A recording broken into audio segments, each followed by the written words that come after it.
Hi teachers and learners! Good day! I am Mr. Alvin C., one of the Edtech specialists serving you with happiness. In response to the United Nations Declaration of Paris in 2012 about the open educational resources, the Philippines' basic education is ready to fulfill its promise to make learning accessible and give equal opportunity to every Filipino. This is the birth of the DepEd Commons to bridge the gaps of having adequate available resources with the aid of ICT equipment and infrastructure. The DepEd Commons was a flagship project headed by the Undersecretary for Administration, Alain Del B. Pascual, and Director 4 of the Information and Communication Technology Service, Abram Y.C. Abanil. DepEd Commons serves as an online education delivery platform of the department where learning resources, online review materials, and open educational resources or OERs made by educators are available, easily accessed, and where resources can be modified without having to reprint when such materials necessitate revisions or improvement. In cooperation with the Department of Information and Communication Technology or DICT, National Telecommunication Commissions or NTC, SMART, PLDT, and Globe, we can use the DepEd Commons for free, even without the data load or credits. It's more convenient to learn and study 24/7 in the comfort of your own home. The interface of the system is simple and yet very direct to immediately show the needed materials, which can be downloaded or viewed via a browser. Continuous enhancement and development were catered to showcase the abrupt needs of the end users. With the demands of technology in education, the DepEd Commons became top 4 as the most trending search in Google in year 2020. Aside from that, DepEd Commons ranked number 1 in the most searched topic under the education category in our country in the same year. The DepEd Commons has a total number of 15,190,182 unique users since it was first launched in March 2020. Today, you will see thousands of learning resources in the system to support the blended learning modalities of the department. In addition, the bright future of DepEd Commons will continuously shine as we embark and empower the public school teachers in creating world-class teaching and learning resources such as electronic books or e-books, digital magazine and worksheets, interactive online games, self-developed Android applications, instructional and tutorial video contents, and other emerging technology tools. As a support system in the online modalities, the use of learning management system is taking into shape. The DepEd LMS is an e-learning platform initiated by the ICTS to help and support the teaching and learning process in the controlled online environment. It was created to work concertedly with the DepEd Commons. Amongst the advantages of using the DepEd LMS are as follows. First, it is cost-effective. The courseware allows participants to access it in their own free time and reduces travel expenses, accommodation costs, and professional fees. Learning while watching the instructional aided materials enhances the soft skills of participants by doing the hands-on activity as requirement. In addition, a digital certificate with QR security code is automatically rewarded to a participant once a certain course is accomplished and completed. Second, consistency of training. The delivery and mastery of competencies is consistent since it is centralized, well-organized, and easy to navigate. It delivers a learning curve to all students by supplying a single source for content, course materials, and instruction with variation of activities that will enhance the skills of end users. Third, it easily tracks learners' progress and performance. It has the capability to allow DepEd to easily generate and consolidate training reports in all overall perspective. By utilizing the e-learning courses or online trainings, trainers can easily track goals progress, knowledge gains, and determine who have completed the course or who needs assistance and help. The Department of Education internally developed an in-house learning management system, namely the Professional Development LMS or PDLMS, used for professional growth and capacity building for teacher and non-teaching personnel, which is not limited to public school teachers. It is also available to private school teachers and even college or university professors. On the other hand, the DepEd Regional LMS or DLMS is intended exclusively for public school teachers and students within their regions and divisions to support the blended learning modalities in delivering quality instruction. To learn more and have a feel of ease in using this innovative system, kindly visit commons.deped.gov.ph for DepEd Commons, trainings.deped.gov.ph for DepEd PD LMS, and lms.deped.gov.ph for DepEd Regional LMS. We will continue to innovate and transform the Philippine basic education in its target glory. Para sa bata, para sa bayan, para sa guro. Sulong edukalidad.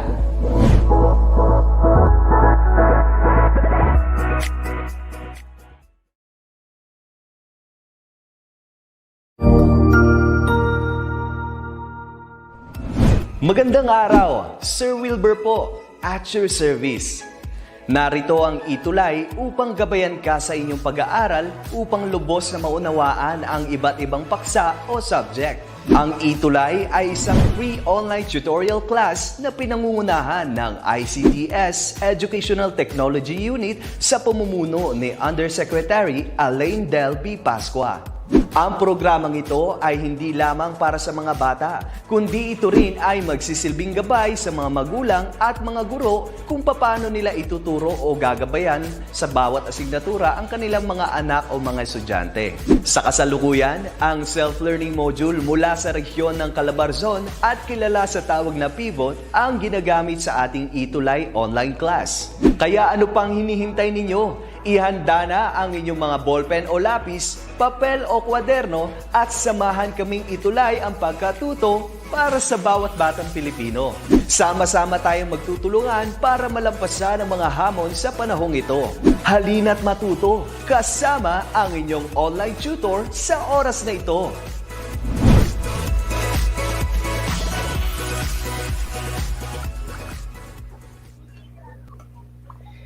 Yes, hello, good morning. Happy Monday po sa ating lahat, sa ating mga learners, sa ating mga magulang at sa mga kapwa ko educators sa buong Pilipinas, Luzon, Visayas at Mindanao.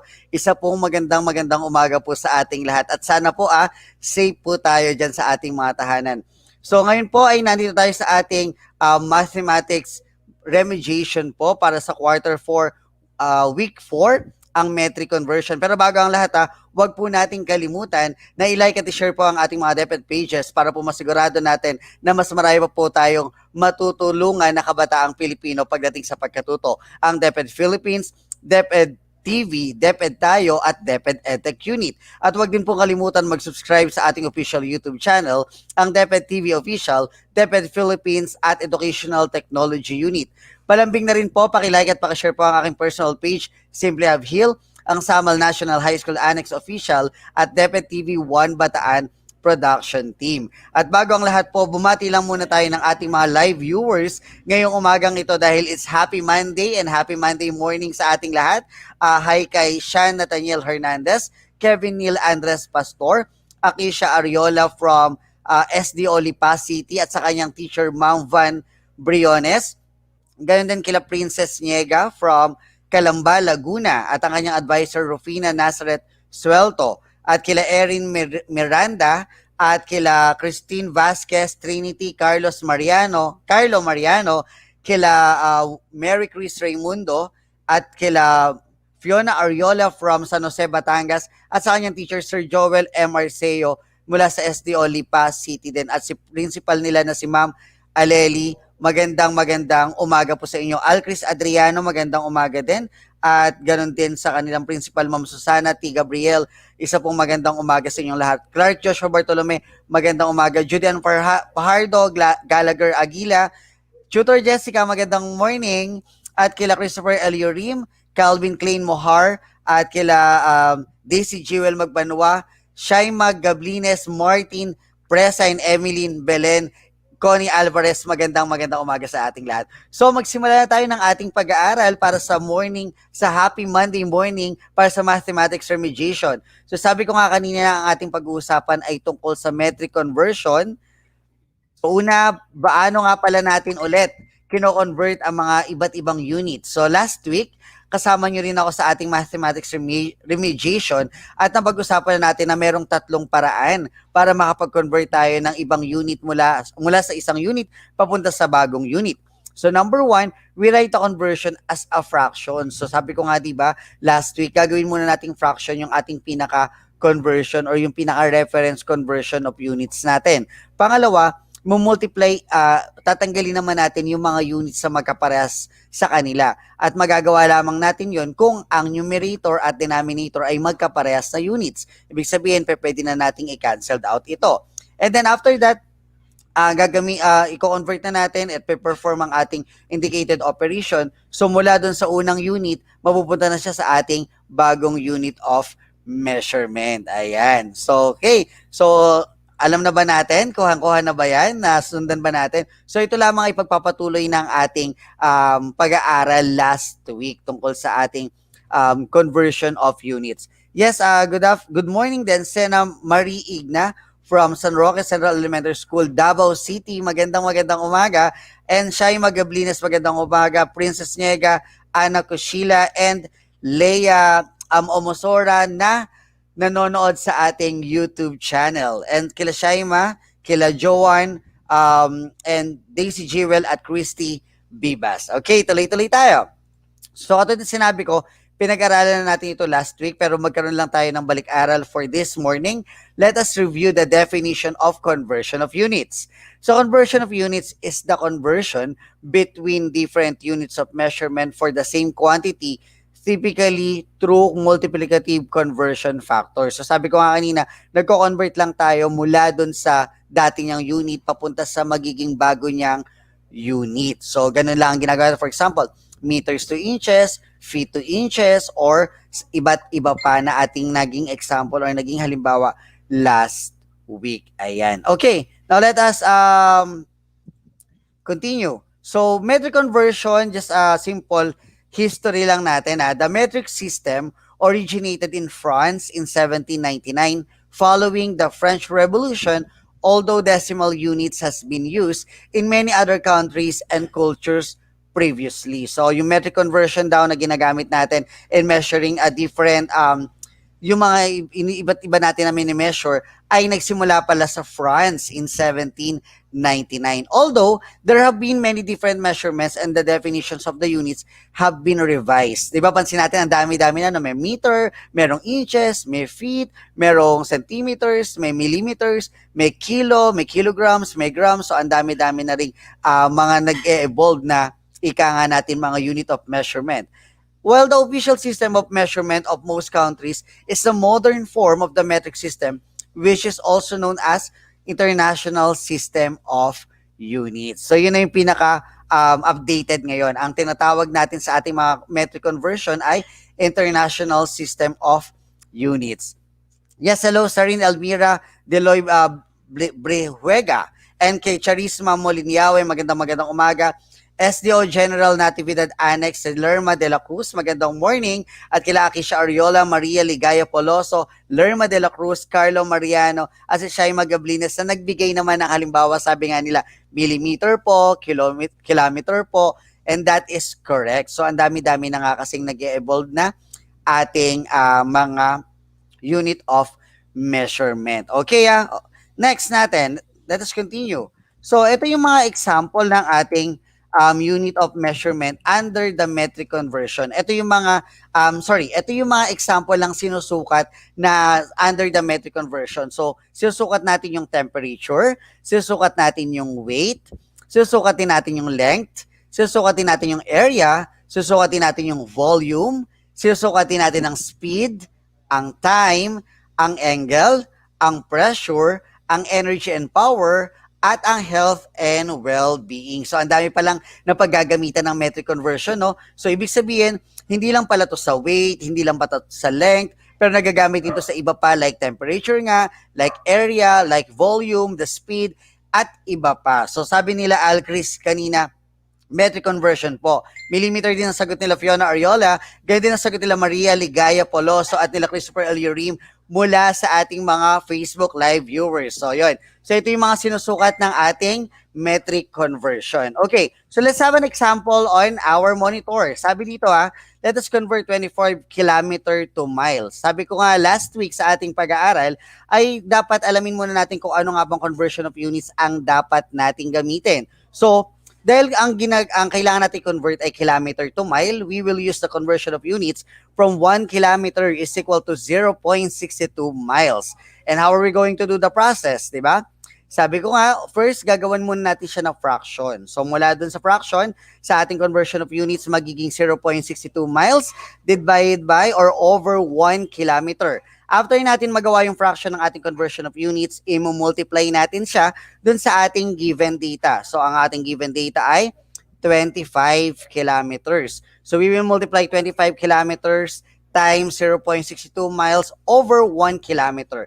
And then syempre, ma-cancelled out natin yung mga unit of measurement na pareha sa ating numerator and denominator. So we will have now 25 times 0.62 mile divided by 1, and that will give you an answer of 15.5 miles. Ibig sabihin, ang 25 kilometers is equivalent to 15.5 miles. Did you get the process, mga viewers natin? Yes, good morning, Princess Gwyneth Ebora, watching from Santo Niño National High School, grade 7 green, at kila Akisha Ariola and Evangeline Amogis from Davao de Oro. Isang magandang umaga po sa inyong lahat. And babati rin po kay Kuya Oben, kay Director Robbie Conserman ng ating DepEd TV. Magandang umaga. Thank you for watching. And kila Martin Presa, Alcris Adriano, at kila Daisy Jewel Magbanwa na nakapag-compute din at tama daw nakuha niya na 15.5 miles. That is correct. Very good. Now let's have another example. Kaya nyo na bang mag-solve on your own, mga viewers natin? That is our second example. Ano ba ang ating nakikitang conversion sa ating mga monitor or sa ating mga screen? So that is convert 15 feet to meter. Okay. So tingnan nga muna, pag-aralan mabuti kung paano nakuha ang ating final answer. Try nyo mag-solve sa inyong mga tahanan, mga Facebook Live viewers natin. So, una ulit natin gagawin ay kailangan nating i-convert sa fraction yung ating conversion of units. So, dahil ang kailangan natin convert is 15 feet to meter, ang gagamitin natin conversion of units ay 1 meter is equal to 3.28 feet. And then gagawin natin fraction yung ating conversion. So, we will have 1 meter over 3.28 feet. After that, i-multiply natin sa ating given. Multiply natin sa 15 feet. So, we will have 15 feet times 1 meter over 3.28 feet, which will be equivalent to 15 meters over 3.28. And para makuha natin sagot, i-divide lang natin ng 15 sa 3.28. We will have the final answer of 4.57 meters. Tama rin ang sagot nila Shaima, nila Daisy Jewel, Martin Presa, you are correct. Jan Paulo Lacas, tama rin ang sagot. Jasmine, Kate Abag, and kila Richelle Ulep, and Akisha Ariola, tama ang sagot. Very good. Rian Lay Sambrona, correct. You're also correct. Galing. Now let's have example number 3. Okay, check nyo muna. At habang nagsosolve kayo sa inyong mga tahanan kasabay ng ating example, huwag natin kalimutan i-like at share ang ating mga Facebook pages ng DepEd Philippines, DepEd TV, DepEd Tayo, at ang DepEd Edtech Unit. At huwag din pong kalimutan mag-subscribe sa ating official YouTube channel, ang DepEd TV Official at ang Educational Technology Unit. Ayan. At syempre, palambing po, huwag pong kalimutan i-like ang aking page, ang Simply of Hill, ang Samal National High School Annex Official at DepEd TV 1 Bataan Production Team. Ayan. Good morning then from Bagnos Elementary School, Shamara Natividad. Magandang umaga. Ayan. Kasama ko ang aking mga ka-team today, this morning. Ayan, so ang example number 3 natin, convert 18 feet to inch. Ang 1 foot is equal to 12 inches ang ating gagamitin na conversion of units. So, same process lang tayo. Gagawin nating fraction muna yung ating conversion of units. So, you will have 12 inches over 1 foot. And then, multiply natin sa ating given. So, that is 18 feet times 12 inches over 1 foot. Tapos, ka-cancel out natin ang same unit natin na makikita sa ating numerator at denominator. So, you will have 18 times 12 inches over 1. From there, you will have 216. That is correct, Rochelle Ulep. Tutor Jessica, tama po. Martin Presa, correct. Trisha, Estanislao, Christopher L. Yurim, Seth Lisette, sino pa ba yung mga tamang sagot? John Paulo Lacas, Carlo Mariano, Rian Sambrona, and Allen Abalos. You are all correct. Very good. Galing. Example number 4. Pakisolve ba? Paki-double check kung tama ba ang ating sagot. Jasmine Kate Abag, you are also correct. Mika and Daisy Jewel Magbanwa, you are also correct. Okay, check natin ha. So, ang given naman dito, we need to convert 40 kilograms to pounds. And the conversion of units na gagamitin natin is 1 kg is equal to 2.20 pounds. Ayan. 88 pound daw, sabi ni Fiona Ariola. Si Shai Magablines, tama rin ang kanyang sagot, 88 pound. Tama ba? Daisy Jewel Magbanwa? Guys, i-double check nyo, baka mamaya mali ang final answer natin sa ating example. Tutor Jessica, you are correct. Also, Trisha, Stanislao, Alkis Adriano, perfect si Tutor Jessica. John Paulo Lacas, Allen Abalos, and Martin Presa, Akisha Ariola, and Carlo Mariano, you are all correct. So, we using the same process, co-convert lang natin sa fraction yung ating conversion of units. So, from there, you will have 220 pound over 1 kilogram. Okay? And then, multiply natin yung ating fraction sa ating given data. That is 40 kilogram times 220 pound over 1 kilogram, which is equivalent to 40 times 2.20 pounds divided by 1 is equal to 88 pounds. Yun. Salamat daw sa calculator, sabi ni Tutor Jessica. Good day po. God bless din po, Ma'am Elvira Estoque. Magandang umaga po. Happy Monday morning. Okay, let's have example number 5. Ayan, malapit na po tayong matapos. Okay. So, convert 60 centimeters to inches. So, gagamitin natin conversion of unit ay 1 inch is equal to 2.54 centimeters. So, you will have now, ilan? Convert natin sa fraction, di ba? Yung ating conversion of units. That will become 1 inch is equal to 2.54 centimeters. And then, after that, we multiply natin sa ating given. And then, after we multiply it to our given, syempre, kakancel out natin yung same unit of measurement with our numerator and denominator. Did you get the same answer? Yes, that is 23.62 inches. Alcris Adriano, Kevin Neil Pastor, Christopher L. Yurim, Shamara Natividad Alcris, Fiona Ariola, Daisy Jewel, Seth Lisette, Jessica, and Jasmine Kate Abag. Yun. Nakatutok talaga si Tutor Jessica. Gusto mong matuto ng conversion tutor, ha? Allen Avalos, Rian Lane Zambrano, and Mary Grace Dagsata Bornal. Gusto pong matuto ng math kasi ngayon module lang, walang nag-explain. O, ito na yung pagkakataon para laging tumutok sa ating DepEd online tutorial, ang ETUlay. Okay, let us have example number 6.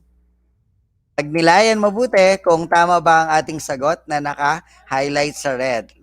Check nyo muna. Late watching daw from Balitisor Elementary School, San Carlos City, Pangasinan, Audrey Nicole de Guzman. Isang magandang umaga. At batiin din natin sila Francis Ray Panerio from San Roque District, Davao City. Magandang umaga din po. So let us check. Tama ba ang inyong mga sagot? So 45 centimeters to meter. So ang ating conversion of units na gagamitin is 1 meter is equal to 100 centimeters. So gagawin mo nating fraction ulit yung conversion of units. So you will have 1 meter over 100 centimeters. And then you multiply that to our given, magiging 45 centimeters times 1 meter divided by 100 centimeters.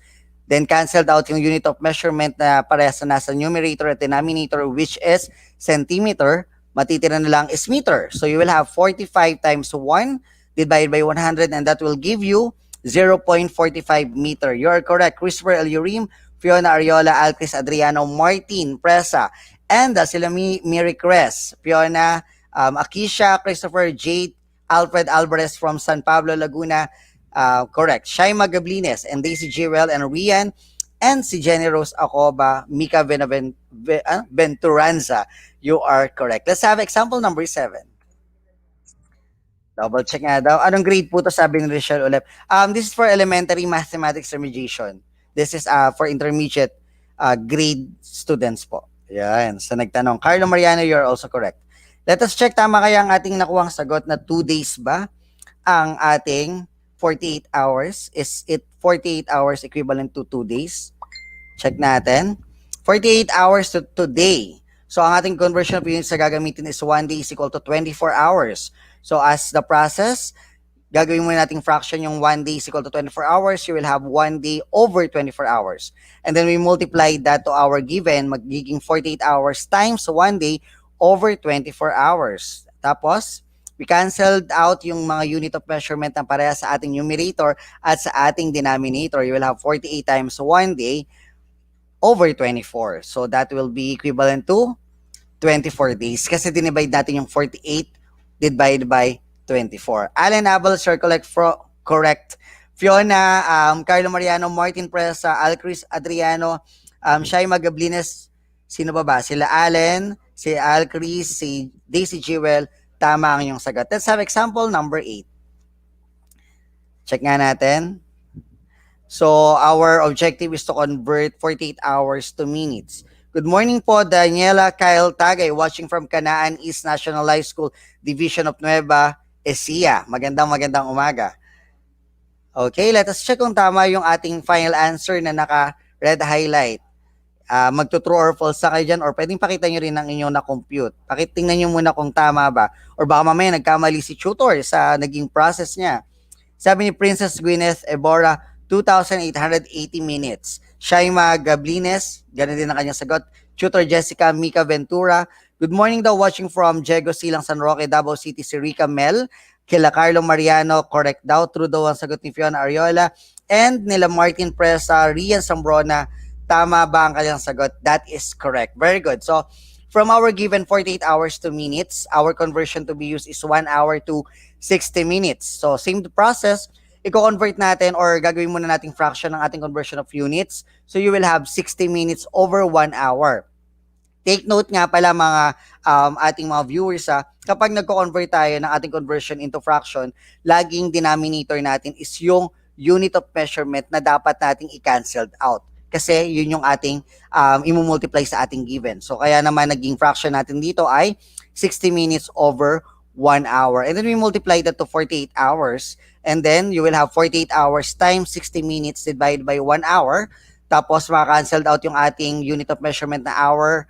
And then you will have 48 times 60 minutes divided by 1. That will give you 2,880 minutes. Correct. Very good, Miri Cres, Alcris, Trisha. Tama naman daw, Wendelina, Sebastian, you are correct. Christopher Eleurim, Martin, and Daisy Jewel, you are correct. Let's have example number 9, our last 2 examples. Para maging minutes po. Yes, you're correct. Christopher Eleurim, tama rin na. Richelle Ulep, correct din po. Okay, so our example number 9 is to convert 6 hours to seconds. Sabi ni Miri Cres, ang hirap naman ng iba pero kakayanin natin to, guys. Laban lang, kapit tayo. Kaya natin ng math. Ayan. Ayan, okay, true or false daw. True si Fiona Ariola, tama kanyang sagot. 21,600 ang sagot naman ni Shaima Gablines. So our given here is to convert 6 hours to seconds. And then ang gagamitin nating conversion is 1 hour is equal to 3,600 seconds. Tapos after that, with the same process, gagawin natin munang fraction. Yung ating conversion, so we will have 3,600 seconds over 1 hour. Tapos po, multiply na sa given. You will have 6 hours times 3,600 seconds over 1 hour. Tapos, ika-cancel natin yung hour. You will have 6 times 3,600 seconds divided by 1, and that will give you 21,600 seconds. That's 21,600 seconds. Tama ka, Alcris, Adriano, Martin Presa, Mary Crest, sila Daisy Jirel. You are all correct. Now, let's have last example for this morning. Let us convert 4 days to hour. Ilang kayang oras ang meron sa 4 na araw? Ayan. Let us check if the answer on the highlighted, on the red highlight text or font is correct. Sabi ni Akisha, 96 hours po. True po, sabi ni Fiona. So, same process tayo. We convert our conversion of units na 1 day is equal to 24 hours. You will have 24 hours over 1 day. And then, multiply natin yung ating nagawang fraction. So, that is 4 days times 24 hours over 1 day will be equivalent to 4 times 24 hours divided by 1, and that is 96 hours. Martin Presa, you are correct. Christopher L. Urim, tama. Rian Sambrona, Kevin Neil Andres Pastor, at sila Al Chris, Shira Pamintuan, and Shaima Gablines, you are all correct. Okay. So that ends our mathematics remediation this morning. Sana ay marami ng marunong at magaling mag-convert dyan, especially mga metric conversion. But do not forget, naabangan ako lagi every Friday sa Math Arena Day Friday, kasama si Tutor Abhil sa Mathematics 10 every 3:40 p.m. to 4:20 p.m. At huwag din pong kalimutan na abangan ang aking mga episodes sa Business Mathematics at sa Fundamentals of Accountancy, Business Management sa DepEd TV. So, standby lang tayo dyan dahil sunod-sunod na ang ating mga tutors ngayong Happy Monday morning. Dito lamang yan sa DepEd Online Tutorial sa ating ETUlay. Maraming salamat ulit sa lahat ng mga nakasama ko ngayong umaga at ingat tayo palagi. Bye-bye!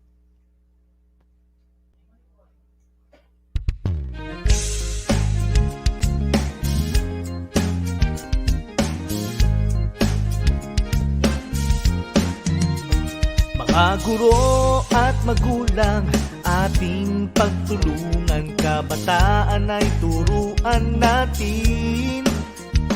Kahit na nasa tahanan, pag-aaral ay tutukan, oras at kasanayan ay ilaan. Sulong edukalidad, mas bago man ang panahon, ipagpatuloy ating layunin, patatagin ang edukasyon.